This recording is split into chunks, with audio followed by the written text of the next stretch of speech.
Good morning, students. So today's lecture is, you know better than me that I gave you basic idea also that what we are going to study today. So we are going to study about the proteins. We just discussed about its definition that what are proteins. Proteins are actually polypeptides. They are known as the polypeptides and they are made up of so many amino acids. Many amino acids they join together and linked by a specific bond. What is the name of that bond? Peptide bond, right? So that we discussed yesterday, that what are proteins.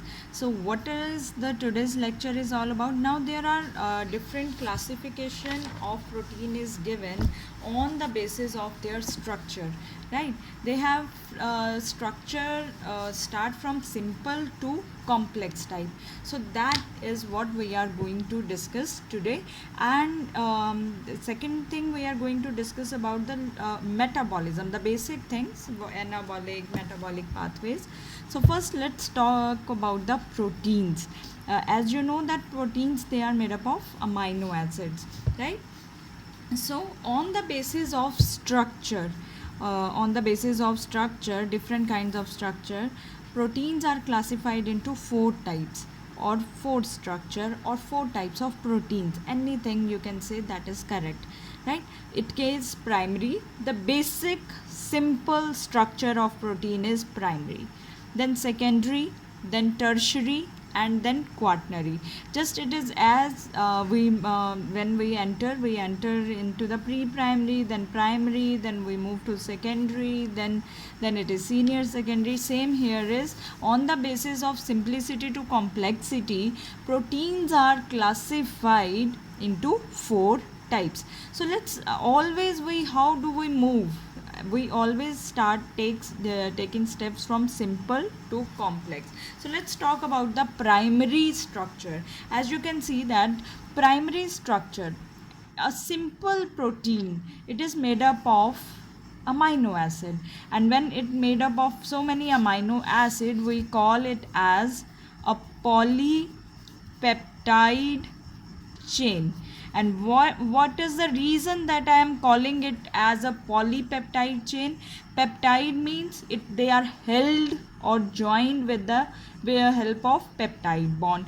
Poly means many, so it means they are joined with many peptide bonds. The chain is known as polypeptide chain. So in primary structure there is only the linear chain, right? Linear chain of polypeptide means many amino acid they are just combining together, joining together. So this question you can answer that what is the bond will be here which will be responsible for formation of primary structure, because only amino acids are responsible here. So that is the peptide bond. So peptide bond is responsible for formation of primary structure.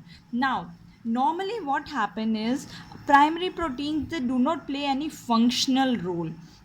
They are non-functional. Now you will ask, ma'am, how? See, when in protein synthesis or through mRNA protein is synthesized, then the first structure which is formed, this primary structure, that primary structure never start their performing their function. It change into another structure, it changes into the another functional protein. So that is why we say that first structure, that is the primary structure of a protein, is always non-functional.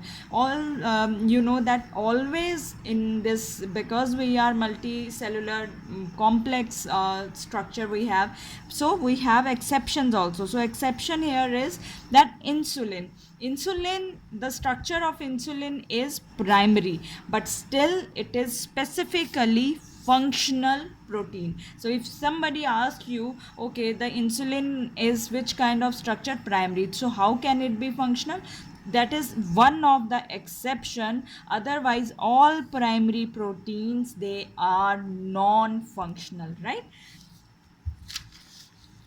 Now that is second. Let's move to the secondary part, that secondary proteins, or you can write it down as a secondary structure. Both terms are correct. This is formed by formation of peptide bond, is obviously that is going to play a role.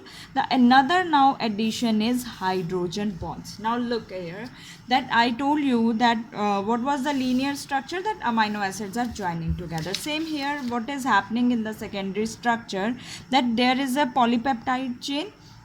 So polypeptide chain is like this, but what happened in this structure is that this first amino acid, or it can be second amino acid, or it can be third, it start forming the bond with this last or second last amino acid, means, or you can say the amino acid which is away from this. So when these are very closer, but this is very far away, so when these two amino acid try to interact with them, the bond formation is hydrogen bonds. They come when hydrogen bonds, they come closer, right? So the second type of bond which is responsible for formation of secondary protein is hydrogen bond.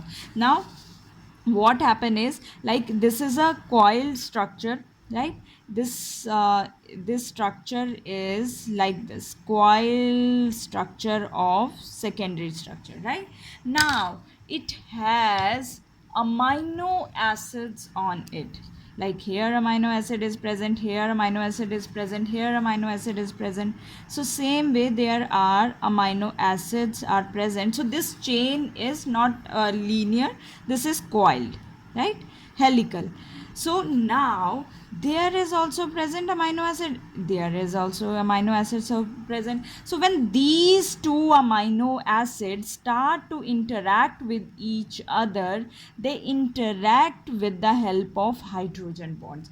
These amino acids interact with the help of peptide bond, right? But this amino acid, when interact with its far amino acid which is far present from it, or which is present very away from it, that is with the help of hydrogen bonds, right? Which is present closer or just next to it, that is only with the peptide bond. So these amino acids, when they are formed, that so this kind of they join together, this structure is formed which is called alpha helix. So secondary protein has two types of structure. If it is single polypeptide chain, then one structure which is formed is coiled one, that is called alpha helix.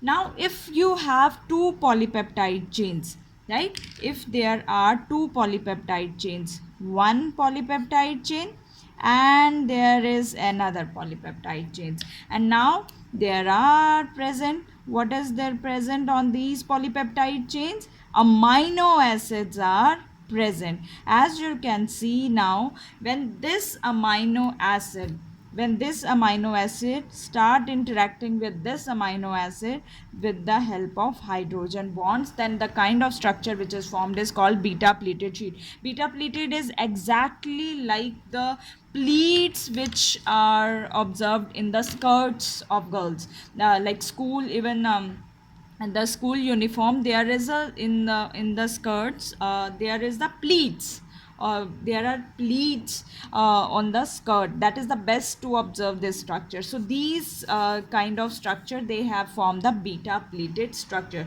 So if you have single polypeptide chain, which kind of structure will be formed? Helix. That is the secondary structure is of two types, helix and beta pleated chain, depending on the polypeptide chain. If the single chain is there, the structure will be alpha helix. If there are two polypeptide chain, the structure will be beta pleated. And which two kinds of bonds are responsible here? Now two bonds are involved here for formation of secondary structure. One is the peptide bond, that is our basic bond, and second is now here entry of hydrogen bonds has entered into the secondary protein. I hope you are clear with these two structures. Now let's move into the another structure, but before that, just look at the example of alpha helix and beta pleated sheet. Now alpha helix is found in keratin. Keratin is a protein which is found in hairs, our nails. So alpha helix structure is showed by keratin. And beta plated structure, it is the structure of silk fibers. In silk fibers, which kind of structure of secondary structure we observe? That is the beta plated. That is for your information about the examples of secondary structure, right? So next, last two structures are tertiary and quaternary, that I am going to discuss in my next video.